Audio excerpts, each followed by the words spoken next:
Thank you. That'll be just blinding. Top three. Ofcom said there's been quite an increase in TV ads for betting companies.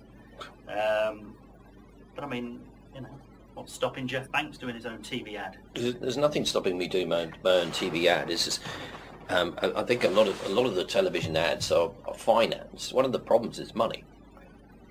You know, how much you're going to spend. I mean, my profile is, you know, people understand that they're going to get a personalised service from my firm. But one of the areas why TV ads are doing so spectacularly well from online bookmakers and exchanges is simply the tax situation. They can rest safely abroad in Gibraltar for as long as the legislators do nothing about it. And, for example, William Hill or Ladbrokes will pay, I think it's capped at £425,000 worth of duty in Gibraltar in a financial year. 425,000 would be approximately what William Hill would expect to pay on 2 weeks worth of business, never mind 52 weeks of business, were they based in the United Kingdom in customs duty. But in Gibraltar, it's capped at that level. So one can see the fiscal advantages that these firms have from basing their businesses in Gibraltar, and they use a part of that money, a part of those, you know, those earnings, if you like, that they're now achieving by betting it, by hosting their businesses in Gibraltar, in advertising. So we've got this slightly obscene situation where we have, you know, we have offshore companies who are paying little to nothing into the UK economy, actively promoting their businesses in this country and supported by Racing Post, supported by you know, the racing channels, the racetracks themselves. It's not a healthy situation. Greg Wood in The Guardian said recently that the sport as a whole is in rude health. He was talking, okay, the article was about jumps racing. He was talking about the Cheltenham Open meeting and the good crowds at the Cheltenham Open meeting in relation to, and said and summarised that the sport as a whole is in rude health. Is it? No. No, how could it be? The levy's gone down from 115 million to being underpinned now at 47.5 million. So the levy has collapsed. We've got major integrity problems across the sport, which is not being addressed by the British Horse Racing Authority. They're unbelievably poor on integrity. I'm not talking here about the Godolphin situation, which was embarrassing enough. I'm talking about the day-by-day situation that goes on, whatever, is not being tackled as aggressively as it needs to be, because it's important for the customers of the sport to feel confident in what they're betting in. And right now, if one goes into a betting shop and listens to people talking to each other, one of the things you hear all the time is, oh, well, that wasn't off a yard, or, you know, oh, he wasn't trying. Well, that horse went from 4-1 to 12-1 and ran appropriately. And we need to recognise, you know, the British Horse Racing Authority need to look at these, because if we alienate our customer base, the punters is what I'm talking about, the punters, not the bookmakers, the punters. If they lose confidence betting on the product, they won't bet, they won't fund the sport. But I think the sport did lose some punters with the Godolphin scandal. I think some people did walk away, yeah, based on what I saw on Twitter. Absolutely right. It was not. There's two arguments. Was it a good idea to brush it under the carpet so quick? You know, very powerful owner and a big contributor to British racing. Yeah, probably there is an argument there that, you know, that it should have been expediently dealt with. But, you know, there are other matters in British racing that are handled appallingly badly. I mean, it's common for customers to describe what goes on at Wolverhampton racetrack as rancid. It's not an uncommon, it's when you go on the Betfair forum and they're all describing it as rancid. Jockeys running around and talking to each other and everything else like that. It's a poor situation. It shouldn't have been allowed to develop. If a horse goes from 5-2 to 12-1 and runs badly, or something goes from 16-1 into 7-2 with appalling form, and either wins or runs extremely well or whatever, it behoves the organisation in charge to look into why that has happened, for the confidence of the product, for the benefit of the customers that fund that product, that want to bet on it. If they're standing in betting shops laughing about the situation, going, well, look at the lack of effort, or what they perceive as the apparent lack of effort there, then that's not a good situation for the industry. Good Friday. I complained about it online and got a fair bit of stick. I mean, Will you be on a race course on Good Friday? No, I have the day off on a Friday. Okay. Like all bosses, I take the day off with my family on Good Friday. It's one of it has. What we can have next, Christmas Day? Why don't we just say, yeah, why not? 365 days, let's have why not? racing on Christmas Day. Why not? Why not? In Paul Bittar's world, that's what we will have, because he wants to pony up to the to the concerns of the major bookmakers to keep their, because we started off in a situation with Good Friday where workers in shops in Corals and Ladbrokes and Hills were being asked to work a day that they didn't normally work in order to keep the shops open with a virtual betting product and, say, a couple of rugby league games or whatever goes on at Good Friday, in order to keep the machines going. Right, okay. Because it's essential for business. Turning them off is like turning an aircraft off for the day. It's an expensive business decision. You don't want to do it. So would it add to William Hill, Ladbrokes and Corals and Betfred's profits by having another day's racing? Yes, it would. Would it make a bit more levy? Yes, it would. Is it the right idea to have yet another racing day, funded by this notional £1 million sponsorship deal? No, it isn't. It's morally wrong.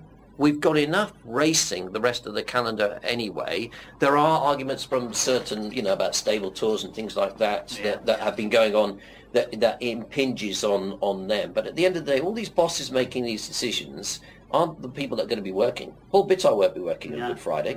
Nor will Andy Hornby. They'll be home with their family. They'll be asking ordinary people to go out and work in their betting shops at one-time salary. They'll be sat in a restaurant in Marbella or something. They'll be sat in a restaurant in Marbella enjoying their Easter break, and you would say, well, who can blame them? But in the meantime, their workers will be working not at 2 times salary or 3 times salary, but they'll be working at 1 time salary.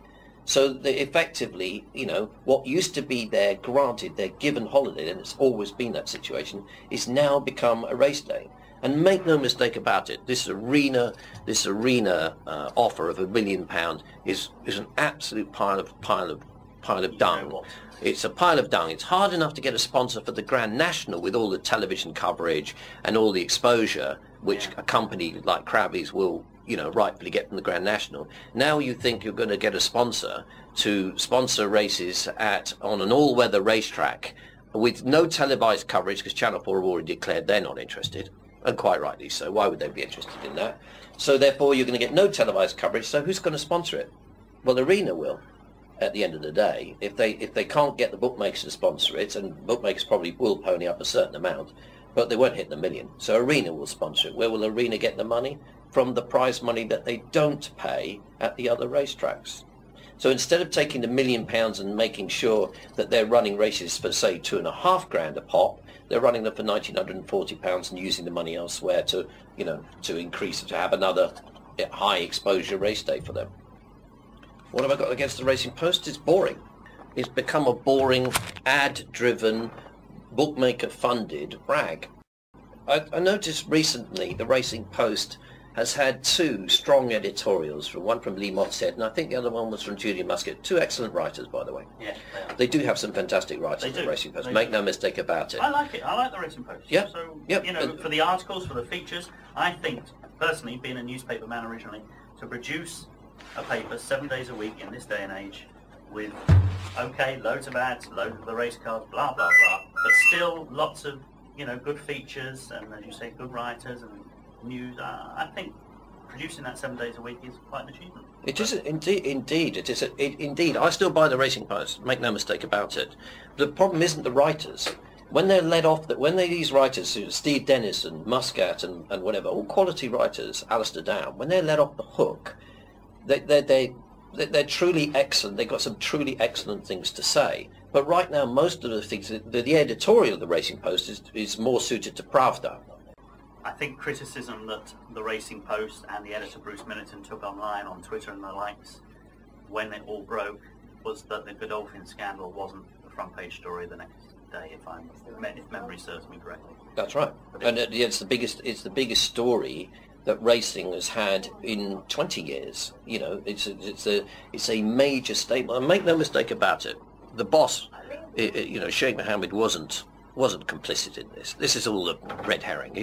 Sheikh Mohammed didn't sit in Dubai. The ruler of Dubai didn't order for his horses to be doped. This is nonsense. One of his employees or a couple of his employees overstepped the boundaries. If Sheikh Mohammed had made a slight error of judgment, one might say it was in creating two big stables in the one town with two big jockeys in two different stables, and therefore created a bit of a Horlicks for himself. But is he in any way complicit in the doping of his horses? Absolutely not. The sponsors need the Racing Post like the Racing Post needs the sponsors. This is not a one-way situation whereby if you dared to criticise Ladbrokes, for example, in the Racing Post, that they would just withdraw their sponsorship overnight from the newspaper. It wouldn't, because the Racing Post is a very important, it is the trade paper. There's only room for one trade paper in racing. Everybody else, or the football outlooks and things like that, they struggle for exposure, they struggle for coverage. The Racing Post is an extremely powerful medium. No, they're not going to withdraw from this newspaper because, for example, they are subject to criticism, fair criticism, on the way that some of these companies behave some of the time. So Geoff Banks doesn't want to see the end of the Racing Post, just the editorial policy change. Yes. Why, when you've got big stories as Godolphin, for example, as Sungate and things like that, why aren't there reports? If I was a reporter for the Racing Post, I'd want to be getting into my Volkswagen and heading up to Newmarket to find out what the hell's going on, and for getting the scoop of the century, the scoop of my life. But there are stories out there with regard to racing that could be explored that are not being explored. They're more often being explored in The Guardian. True. Okay, have you ever been to Gibraltar? Never. Don't fancy moving your office there? No, I don't. No, I'm a UK based woman. I love England. I pay my taxes, my levy here. I fill out all my forms and all the rest of it. So my staff fill out all the forms, and fine. Does that mean I'll make less money because I live in the UK? Does it mean I'll pay more taxes and be faced with more regulation? Yeah. Yes. To answer to all of those questions, yes, it does. But I feel better about myself when I go to bed at night. I know that, I've paid my dues, I live in this country, and I don't sponge off this country. A customer that bets with me, he's a UK customer, he pays his taxes, I'll pay my taxes. And you're obviously very outspoken and witty on Twitter, but any ideas how you would solve the historic row between Spain and Britain over Gibraltar? Oh, I think Spain can have Gibraltar back. No! I think they should cheerfully. I think they should cheerfully have it back. What this is the cigarette sales capital of Europe and all the rest of it. And Spain only wants Gibraltar because Gibraltar is a financial success. Put it this way, Vern. Put it this way: if Spain and its Spanish Armada of 17 whatever it was had won that particular battle, and we had to cede them like a small part of Cornwall, on which they put a little naval base down there, and we found ourselves in a situation where people, lots including British people, had emigrated down to that little island at the end of Cornwall and set up tax-free and tax-efficient state right on our doorstep when we were struggling financially, because Spain is a struggling state. How would you feel about that? When, say, X number of workers would emigrate across that fictional border, and the Spanish would have their naval ships allowed in that area and everything else. How would we feel about that several hundred years on? I would wager the British people would be very, very unhappy about it.